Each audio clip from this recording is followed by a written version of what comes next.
Hi, welcome back to art class. My name is Lindsay Robb. I'm the art teacher at Fairview Elementary.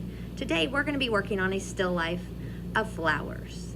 Last time you learned that a still life was an arrangement of everyday objects that don't move, usually sitting on a surface like a table. We're going to look at several famous works of art that have flowers, vases of flowers actually, and then I'm going to work on this with you. You're going to make your own vase of flowers, still life. But before we do that, I also want to share this book called Ish. So, listen up. The book Ish by Peter Reynolds. Ramon loved to draw.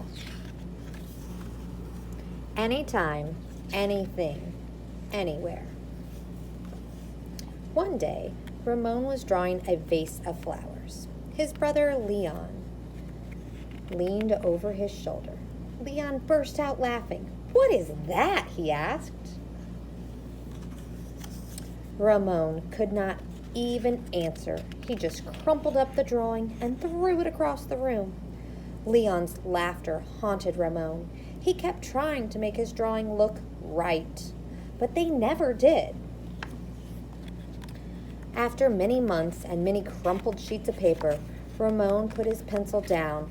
"I'm done." Marisol, his sister, was watching him.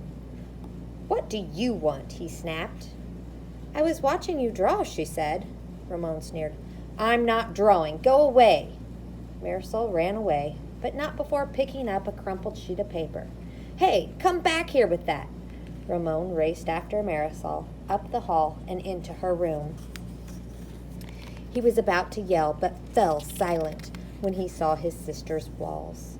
He stared at the crumpled gallery. "This is one of my favorites," Marisol said, pointing. "That was supposed to be a vase of flowers," Ramon said, "but it doesn't look like one." "Well, it looks vase-ish," she exclaimed. "Vase-ish?" Ramon looked closer. Then he studied all the drawings on Marisol's wall and began to see them in a whole new way. "They do look ish," he said. Ramon felt light and energized. Thinking ishly allowed his ideas to flow freely.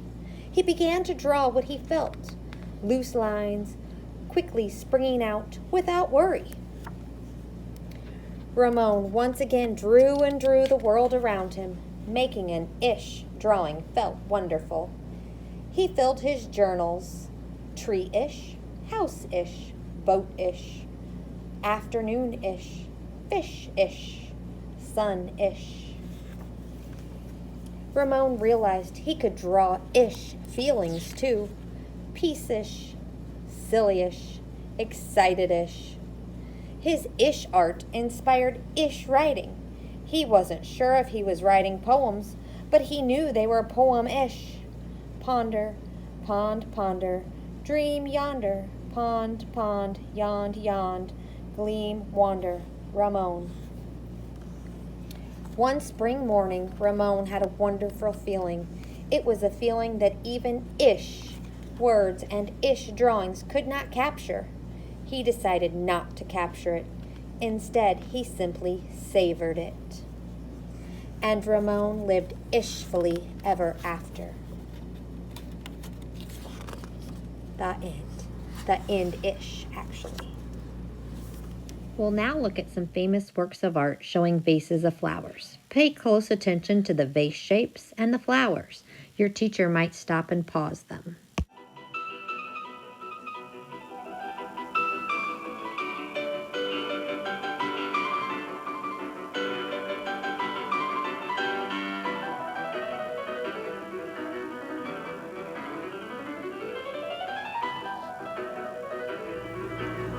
There are so many different ways to draw a vase. I'm going to start with a shape called an ellipse. It's kind of like a squished oval. And then I'm going to add just kind of a U shape at the bottom. And that's going to be my vase. You can make one as fancy or as simple as you would like.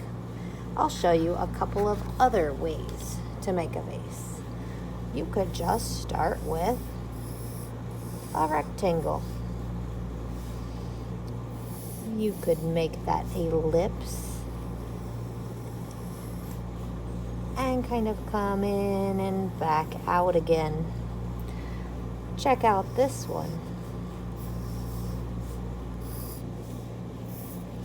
So there is not any right or wrong way to make your vase shape. Now that you've seen a few ways to do vases, I'm going to show you a couple ways you can do flowers. I like to think there are no right or wrong ways to do a flower. Many times I like to start with a circle for the center of my flower. Here, I'm going to just put some almost U shapes around to create my petals.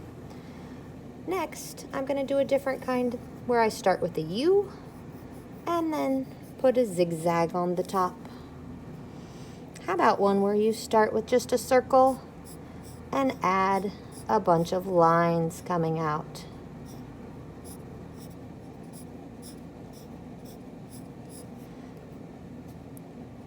Or a circle with some triangles. Okay, you can make up your own types of flowers. I'm going to start with a swirl and then add a U to that. Let's see, what are some other ones I could do? A circle with lots of little kind of half circles, but then continuing to repeat that around and around till your petals grow out. So now that you've seen some examples of creating a vase and creating flowers, I'm going to put it all together in my picture. I'm going to start with that ellipse shape, the kind of squished oval, and I'm going to make a big U. Now don't worry if it doesn't turn out perfect. You can always erase a little bit or just leave it. Then I'm going to fill in my space up here with different types of flowers. I also want to maybe overlap some of my flowers where I put one in front of another one. Change the size of them. Make some big, make some smaller, so that I have a good variety.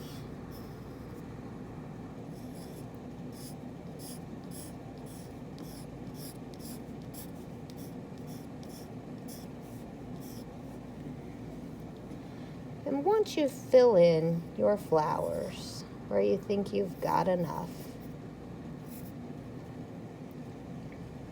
I'm going to go ahead and add some stems.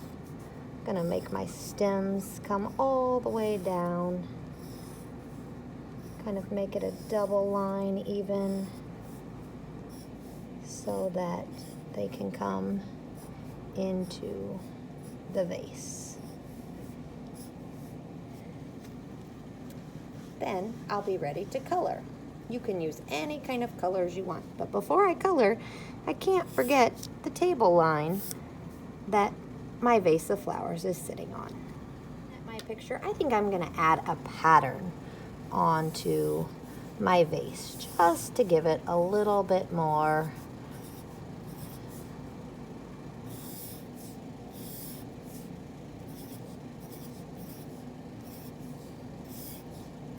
you don't have to. All right, so I'm going to use a mixture of markers and crayons today. So I'm going to go ahead and start by coloring in a couple of the centers of my flowers. And you can color these any way you want.